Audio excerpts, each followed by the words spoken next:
Bonjour à tous, je suis content de vous revoir. J'espère que vous allez bien, que vous avez apprécié l'épisode précédent et que vous apprécierez tout autant celui-ci. Installez-vous confortablement, fermez les yeux et laissez-vous guider par le son de ma voix. Mes amis, nous repartons ensemble pour Marmottin. Soyez les bienvenus dans le 12e chapitre de ce Super Flame Story.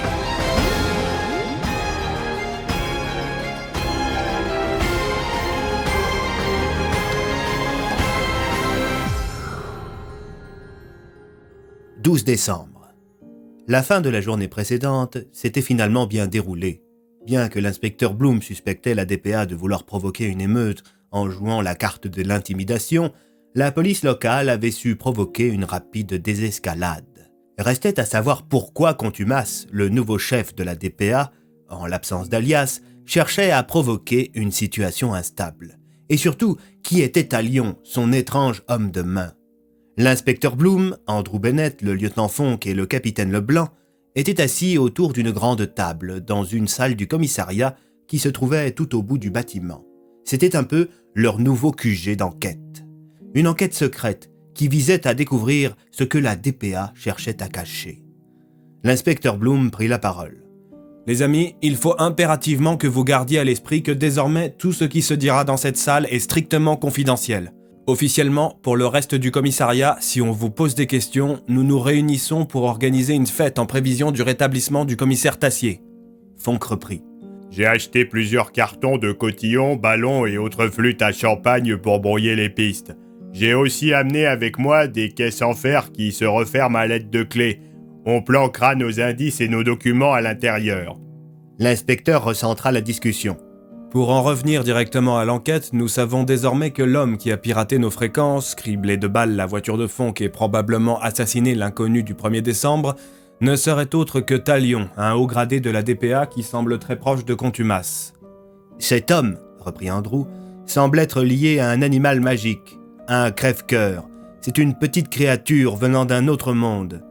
Il a fait une série de sous-entendus qui me font de plus en plus suspecter cet homme d'en connaître beaucoup sur la magie. » Pour ce qui est des documents que vous avez retrouvés parmi les décombres de la mairie, reprit Leblanc, Fonk et moi-même les avons analysés un peu plus en profondeur. La plupart sont banals, mais il y en a d'autres qui ont piqué notre curiosité. Un document du XVIe siècle fait état d'un homme étrange qui serait venu dans le village à l'approche de Noël. Fonk, si vous me dites que c'est le Père Noël, je vous jure que je vous en colle une. Répondit l'inspecteur. Non, inspecteur, déclara Fonk en sortant un papier à moitié brûlé d'une pile de documents. Et se présenta alors à l'auberge un homme étrange. Il disait vouloir rencontrer le bourgmestre. Droit dans ses bottes, il se tenait debout devant le comptoir, attendant qu'on lui serve à manger et à boire. L'individu fut interrompu quand la garde vint à son tour se restaurer. Un soldat le reconnut, et lui et ses compagnons fondèrent droit sur l'étranger. Alors qu'ils allaient l'interpeller, une porte jaillit du sol comme par magie dans la grande salle et le visiteur s'y engouffra avant qu'elle ne disparaisse sous les regards intrigués des pochetrons qui crièrent à la sorcellerie. Andrew recula sur son siège. Un propriétaire de porte. Ici, il y a plus de 400 ans ? C'est ce que semble affirmer ce document en tout cas, déclara Fonk. Est-ce qu'il y a autre chose ? Demanda Bennett. Non, j'ai l'impression que tout le reste a été détruit dans l'explosion, déclara Fonk. Peut-être pas, répondit Bloom en se levant de sa chaise. Il me semble avoir vu passer un rapport dans les jours qui ont précédé l'explosion. Il me paraissait anodin, mais maintenant qu'on y réfléchit... L'inspecteur mit son manteau et se dirigea vers la porte. « Qu'est-ce que vous faites, inspecteur ?» demanda Bennett. Je vais voir le colonel Hartman. Lui et ses gars stationnaient dans une rue adjacente au commissariat quand je suis arrivé tout à l'heure. J'ai des questions à leur poser. Le groupe Sentinelle 25, dirigé par Hartman, se trouvait effectivement à une centaine de mètres du poste. Comme bien souvent, dans le cadre du plan Vigie DPA, les soldats passaient le plus clair de leur temps à le tuer plutôt qu'à être véritablement dans l'action. « Tiens, bonjour, inspecteur !» lança Yupvig en apercevant l'inspecteur Bloom qui était talonné par Andrew Bennett. « Salut Yupvig, est-ce que Hartman est là ?»« Il est dans le véhicule, il est en pleine liaison radio, pourquoi ?» Je crois me souvenir d'avoir vu passer un rapport d'un collègue me disant avoir aperçu des gens de chez vous décharger des cartons en provenance de la mairie quelques jours avant l'explosion. Ah oui, je me souviens, j'y étais. De ce qu'on m'a dit, c'était des documents administratifs en relation avec ce qui s'est passé l'année dernière.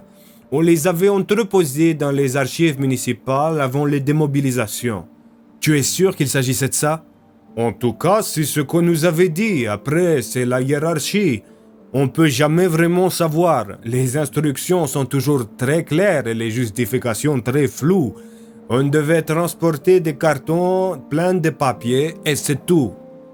Et tu sais où ils sont, ces documents, Sankey Bennett? Ils ont dû être transportés au camp de base, je suppose. Tu pourrais te renseigner là-dessus ? Demanda l'inspecteur. Il faut que j'en parle avec Hartman, mais on va essayer, oui.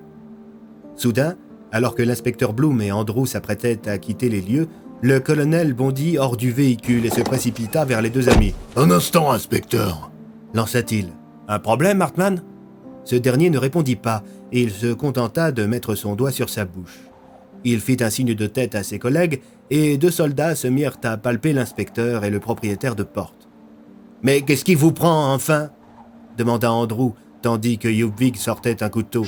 « Yubvig ? Mais vous avez pété un câble ou quoi ?» lança Bloom.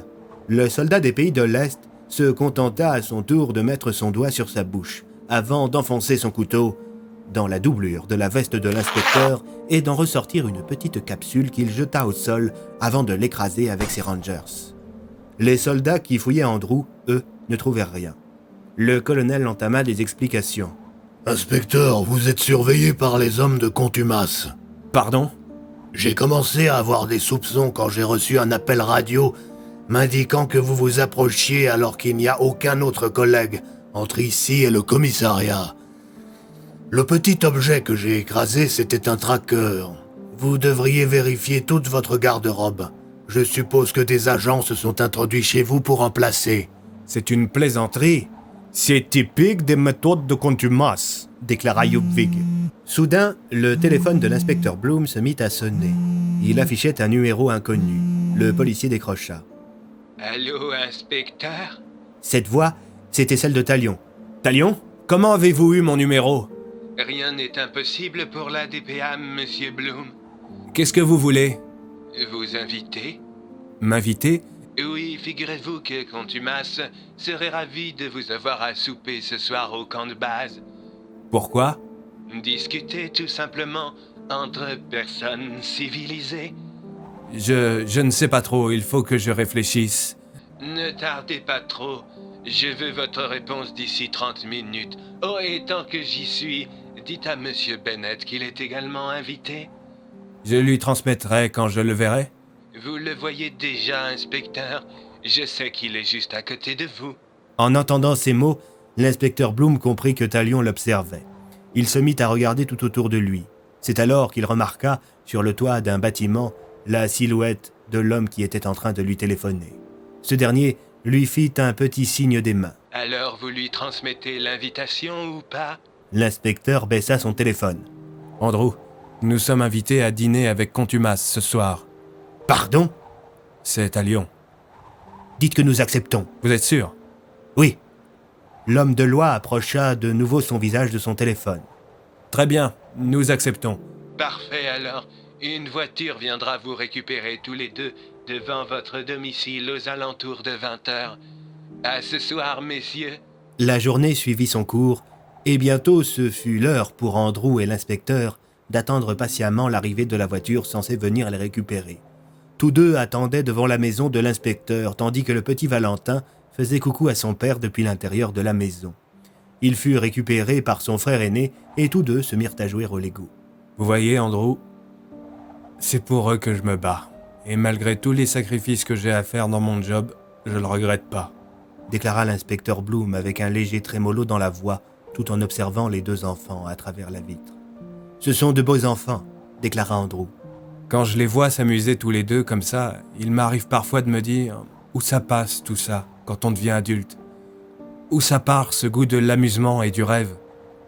Comment une chose aussi joyeuse qu'un enfant peut devenir aussi sérieuse et déroutante qu'un adulte.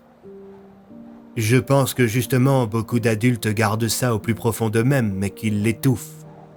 Pourquoi? Parce qu'ils croient que c'est ça, être adulte.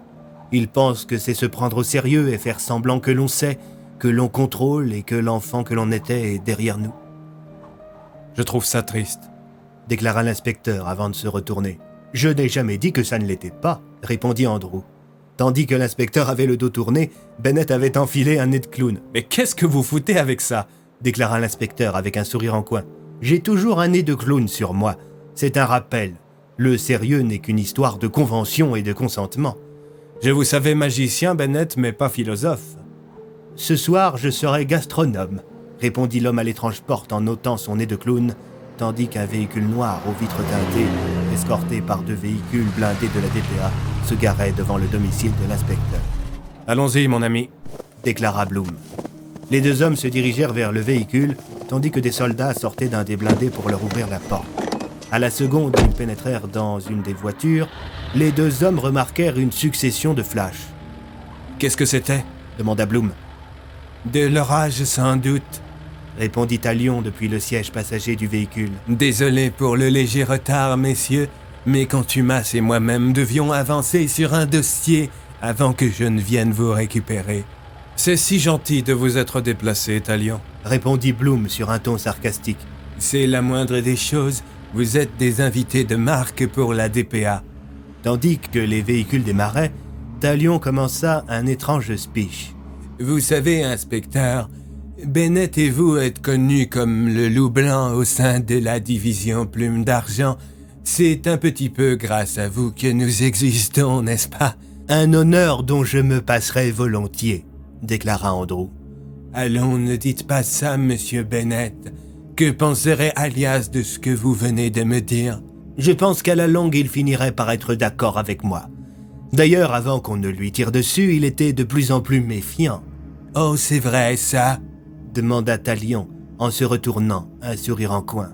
« Oui, en tout cas, je suppose. » répondit Andrew de manière évasive, se rendant compte qu'il en avait peut-être trop dit. « En tout cas, j'espère qu'il va bien. J'ai cru comprendre qu'il avait mystérieusement disparu de sa chambre d'hôpital. C'est dommage, moi qui espérais pouvoir lui rendre visite. » Je ne suis pas sûr que rendre visite à votre supérieur avec un groupe commando ayant pour mission de le tuer est dans le sens de sa rémission. Talion ne répondit pas. Bientôt, le cortège de véhicules arriva au camp de base. L'installation militaire se trouvait en périphérie de Marmottin. C'était un vaste campement, fait de cabines amovibles, de tentes et entouré de barbelés. Sur les côtés étaient installées des pièces d'artillerie et des sortes de murs démontables. « Vous comptez déclarer la guerre à quelqu'un avec tout ça ?» demanda l'inspecteur Bloom en remarquant un énorme canon qui trônait fièrement à l'entrée du camp. « Nous sommes déjà en guerre, inspecteur. C'est la raison même de notre existence. » lança Talion, en invitant l'inspecteur et l'homme à l'étrange porte à pénétrer dans un baraquement. Bien que l'intérieur de la bâtisse fût peu ragoûtant, la décoration intérieure faisait presque penser à un château. Tout était très luxueux. Il y avait même un petit poêle à bois au milieu de la pièce. « Eh bien, on voit où part l'argent du contribuable, » déclara l'inspecteur. « Allons, inspecteur, pourquoi tant de mauvais esprits ?» demanda Contumace en se dirigeant vers ses invités pour les saluer. « Navré, mais j'ai le sarcasme facile quand je vais à la rencontre de gens que je n'apprécie guère. Ça me permet d'extérioriser. »« Eh bien, je comprends. En tout cas, j'espère que le repas sera vous détendre un petit peu. » lança Contumace en présentant la table à ses convives. Bennett s'assit à côté de l'inspecteur face à Contumace et Talion.